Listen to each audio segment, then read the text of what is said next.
Bismillahirrahmanirrahim. It's worth reflecting on how some people, even when they believe that they are on the right path, can unknowingly be led astray.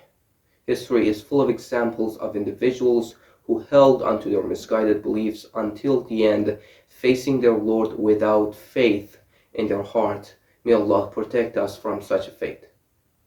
One of the most surprising actions by some who claim to follow the Prophet's Sunnah sallallahu alaihi wasallam is their attempt to defend Yazid ibn Muawiya, the main figure behind the tragedy of Karbala. They argued that Yazid's expression of regret after the event of Ashura clears some of responsibility, making it wrong to criticize or curse him.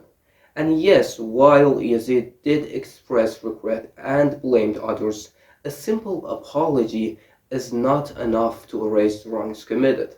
Under his rule, many injustices took place, and mere regret is not sufficient for true repentance under such circumstances. But this raises an important question, that if Yazid's regret was sincere and not just a show, why didn't he punish those responsible for the event of Ashura?